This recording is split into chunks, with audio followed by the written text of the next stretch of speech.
കേന്ദ്ര സർക്കാർ ജീവനക്കാരുടെ 8ാം ശമ്പള കമ്മീഷൻ നടപ്പിലാക്കുന്നതുമായി ബന്ധപ്പെട്ട ചർച്ചകൾ സജീവമായി പുരോഗമിക്കുകയാണ്. ഇതിനിടയിൽ സാധാരണയായി എല്ലാ ജീവനക്കാർക്കും ഒരൊറ്റ ഫിറ്റ്മെന്റ് ഫാക്ടർ നിശ്ചയിക്കുന്ന രീതിക്ക് പകരം ജീവനക്കാരുടെ തസ്തികയും പേ ലെവലും അനുസരിച്ച് 5 വ്യത്യസ്ത ഫിറ്റ്മെന്റ് ഫാക്ടറുകൾ അനുവദിക്കണമെന്നാണ് സംഘടനയുടെ പ്രധാന ആവശ്യം. കേന്ദ്ര സർക്കാർ ജീവനക്കാരുടെ 8ാം ശമ്പള കമ്മീഷൻ നടപ്പിലാക്കുന്നതുമായി ബന്ധപ്പെട്ട ചർച്ചകൾ സജീവമായി തന്നെയാണ് പുരോഗമിക്കുന്നത്. ഇതിനിടയിൽ റെയിൽവേ ജീവനക്കാരുടെ ശമ്പള പരിഷ്കരണവുമായി ബന്ധപ്പെട്ട് അതീവ നിർണായകമായ ഒരു പുതിയ നിർദ്ദേശം സമർപ്പിക്കപ്പെട്ടിട്ടുണ്ട്.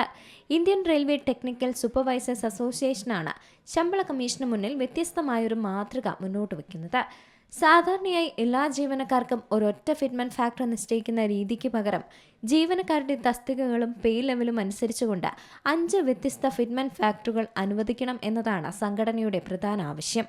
എല്ലാവർക്കും ഒരേ ഗുണനഘടന നൽകുന്നതിന് പകരം താഴെ തട്ടിലുള്ളവർ മുതൽ സീനിയർ ലെവലിലുള്ളവർ വരെയുള്ള ജീവനക്കാരുടെ ശമ്പള ഘടനയിൽ കൃത്യമായ സന്തുലിതാവസ്ഥ ഉറപ്പാക്കാൻ മൾട്ടിപ്പിൾ ഫിറ്റ്മെന്റ് ഫാക്ടറുകൾ സഹായിക്കുമെന്നാണ് അസോസിയേഷൻ വ്യക്തമാക്കുന്നത്.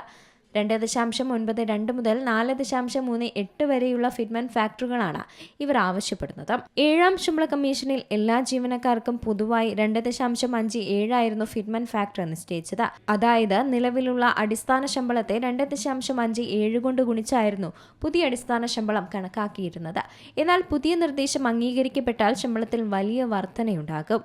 ടെക്നിക്കൽ സൂപ്പർവൈസർമാർക്ക് പുതിയ കേഡർ ഘടന, റെയിൽവേയിലെ സാങ്കേതിക വിഭാഗം ജീവനക്കാർക്കായി ONGC പോലുള്ള പൊതുമേഖലാ സ്ഥാപനങ്ങൾക്ക് സമാനമായ 5 ഗ്രേഡുകളുള്ള ശമ്പളഘടന വേണമെന്നും IRTSA ആവശ്യപ്പെടുന്നുണ്ട്. ടെക്നിക്കൽ ജീവനക്കാരുടെ ജോലിയിലെ റിസ്ക്, അധിക ജോലി സമയം, പ്രത്യേക സേവന വ്യവസ്ഥകൾ എന്നിവ പരിഗണിച്ച് ഇതര ജീവനക്കാരിൽ നിന്ന് വ്യത്യസ്തമായി ഉയർന്ന ശമ്പളം നിശ്ചയിക്കണമെന്നതാണ് ആവശ്യം.